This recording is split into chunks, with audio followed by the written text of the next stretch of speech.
সচিবালয়ে গত রাতে ভয়াবহ আগুন লাগছে মধ্যরাতে। এই ভিডিও যখন রেকর্ড করা হয় তখন এলজিআরডির সপ্তম তলা এবং অষ্টম তলায় রোডস অ্যান্ড হাইওয়েজের যে মন্ত্রণালয় সেইখানে আগুন লাগছে। মাঝখানে একজন দমকল কর্মীকে ট্রাক চাপা দিছে, মারা গেছে শুনলাম। ঠিক কেন লাগলো এটা বলা মুশকিল। আগুনের দুর্ঘটনা অনেক উন্নত দেশেও হয়, কিন্তু সচিবালয়ের মতো গুরুত্বপূর্ণ স্থাপনায় এইভাবে ভয়াবহ আগুন লাগার ঘটনা কোনো সাধারণ ঘটনা না। এখনো পর্যন্ত আগুন নিয়ন্ত্রণে আনা যায়নি। আমরা নজরে রাখতেছি কোনো ভিন্ন উদ্দেশ্য নিয়ে আগুন লাগানো হয়েছে কিনা, তা আমরা জানতে পারবো। কি কি ক্ষতিগ্রস্ত হয়েছে সেইটা দেখা, বিশেষ কইরা অর্থ পাচার বা দুর্নীতির ফাইল বা বিডিআর হত্যাকাণ্ড সংক্রান্ত ফাইলগুলা ক্ষতিগ্রস্ত হয়েছে কিনা তা আমরা জানতে পারবো। সাধারণত সকল গুরুত্বপূর্ণ নথির একাধিক কপি থাকে। অনেকে মনে করতেছেন যে সচিবালয়ে আগুন লাগায় সব নথি নষ্ট করে দেওয়া যাবে, তা সম্ভবত ঠিক না, সম্ভাবনা কম। আমি সরকারকে দ্রুততার সাথে জাতিকে জানাইতে বলবো কি কি নথি ক্ষতিগ্রস্ত হয়েছে, কি কি নথি পুনরুদ্ধার করা যাবে, কি কি নথি একেবারেই পুনরুদ্ধার করা যাবে না, কত সম্পদের ক্ষতি হয়েছে। এটা নিয়ে একটা সুস্পষ্ট ঘোষণা জাতিকে দিতে হবে খুব শীঘ্রই। হাসিনার দোসরদেরকে সচিবালয়ে ভালো ভালো পোস্টে রাখলে এরকম আগুন লাগবেই। 2 দিন পর প্রধান উপদেষ্টার কার্যালয়ে যে আগুন লাগবে না তার কোনো নিশ্চয়তা নাই। যাই হোক, আসেন আজকাল আলাপে আসি। ইউনিসটা দেখছেন আপনার সকলে যে বঞ্চিত 764 কর্মকর্তাকে ভূত অপেক্ষা পদোন্নতি দিচ্ছে সরকার। 119 জনকে সচিব, 41 জনকে গ্রেড 1 মানে সচিবের সমান বেতন গ্রেড, 528 জনকে অতিরিক্ত সচিব, 72 জনকে যুগ্ম সচিব এবং 4 জনকে উপসচিব পদে পদোন্নতি দেওয়া হবে। এবং এই ভূতপেক্ষা পদোন্নতি এটা বাস্তবায়নে বকেয়া বেতন, আনুতোষিক এবং পেনশন বাবদ এককালীন 42 কোটি টাকা এবং পরবর্তীকালে পেনশন বাবদ বার্ষিক 13 কোটি টাকা বরাদ্দ করার কথা বলা হয়েছে। প্রত্যেক বছর 13 কোটি টাকা করে বরাদ্দ লাগবে অ্যাডিশনাল। এই সময় তো 42 কোটি লাগবেই, এরপরে প্রত্যেক বছর 13 কোটি টাকা এগুলোকে পাওয়ার জন্য লাগবে। এই সরকারকে যে কি করা দরকার মাঝে মাঝে বুঝতে পারি না। মাঝে মাঝে কথা বলেও আমাদের সাথে, শোনেও কথা। এই যে বিডিআর এর কমিশন নিয়ে রিকমেন্ডেশন চাইছিল, দিছিলাম, শুনছে।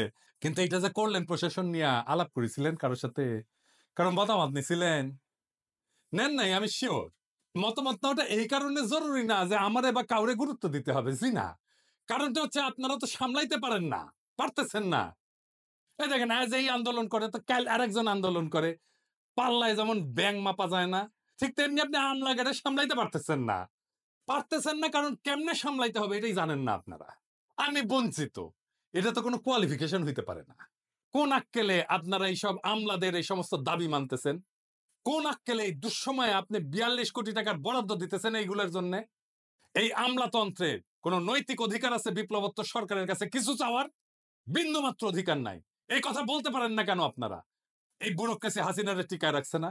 হাসিনার নির্বাচন এরা করছে না? 2014 নির্বাচন, 2018 নির্বাচন, এমনকি 2024 নির্বাচনে যারা ডিসি ছিল, যারা ইউএনএ ছিল, যারা এসপি ছিল, তারা আছে না? পুরা ব্যুরোক্রেসির পাশায় লাথি দিয়ে বের করে দিলে কি সমস্যা হইতো? কিছু হইতো না। আওয়ামী লীগের আন্দোলনে জনতার মঞ্চ কইরা মহিউদ্দিন খান আলমগীরের নেতৃত্বে নামে আসছিল না আমলারা? করেছিল না জনতার মঞ্চ?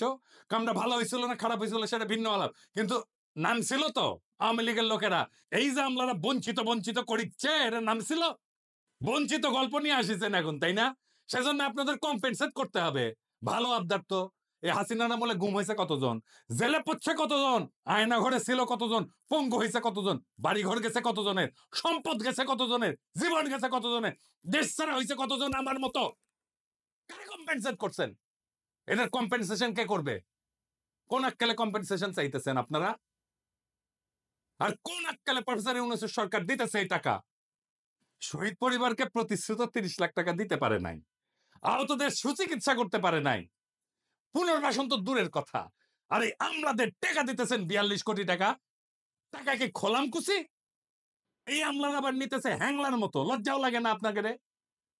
চিনেছেন সারা জীবন ঘুষের টাকা গোনা, আর লোভ ছাড়া তো কোনো বৈশিষ্ট্য নাই রে ভাই আপনাদের। কোন সরকারি কর্মচারীদের যদি সত্যি কম্পেনসেট করতে হয় তাইলে সেটা সামরিক বাহিনীকে করতে হবে। সামরিক বাহিনীর নির্যাতিত, বঞ্চিত, চাকরিচ্যুত অফিসার সৈনিকেরা এই লড়াইয়ে ছিল, ভূমিকা রাখছে যে যার অবস্থানে থেকে। এরাই গুম হইছে, এরাই চাকরিচ্যুত হইছে, এরাই দেশ ছাড়া হইছে। একজন আমলা গুম হইছে, একজন আমলা জেলে গেছে, একজন আমলার চাকরি গেছে। এরা দেশে বিদেশে থেকে বিরোচিত ভূমিকা রাখছে। শুধু তারাই না, তাদের পরিবার নিয়ে ডিএইচএস এ মিছিল করেছে।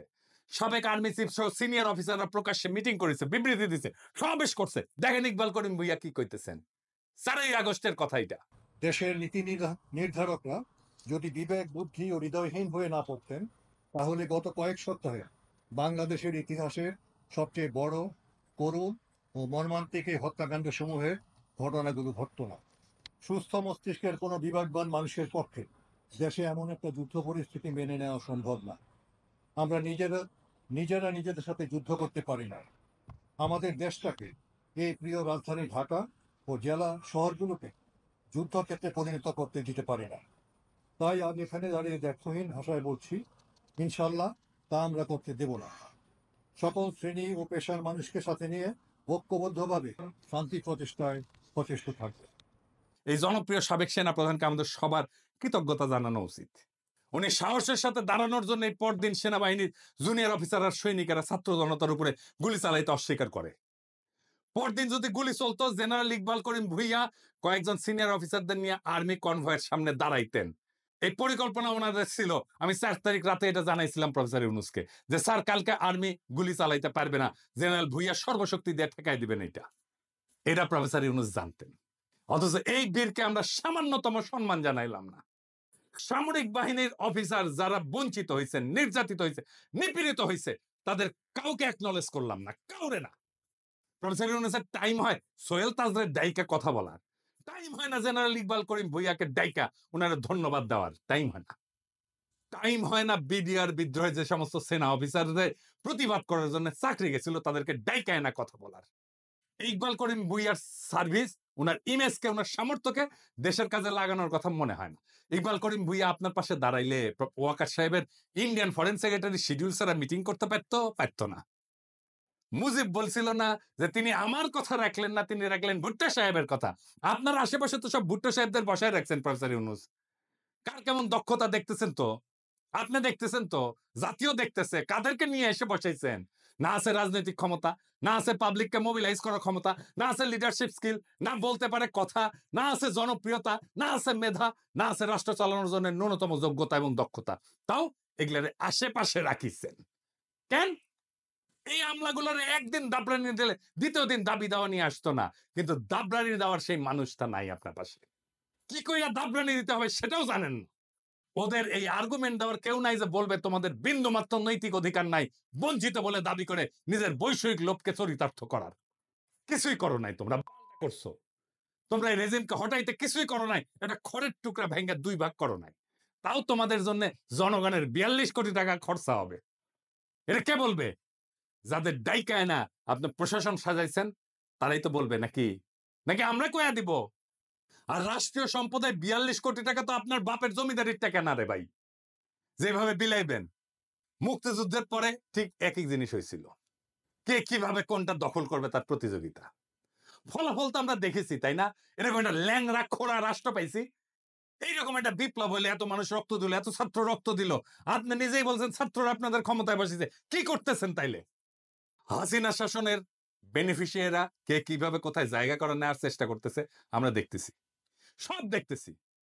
হাসিনা সরকারের বেনিফিশিয়ারিদের সাবধান করে দিয়ে বলতে চাই, করে কমে খাইতেছেন এমনি খান। রাষ্ট্রের রিসোর্স, রাষ্ট্রের গুরুত্বপূর্ণ ব্যক্তিদের আশেপাশে যাইবেন না, কোনো আলগা সুবিধা নেওয়ার চেষ্টা করবেন না। আপনাদের তো ভদ্রভাবে বললে বুঝেন না, শুনেন না। লোভ তো 2 চোখ ভরা চকচকা লোভ।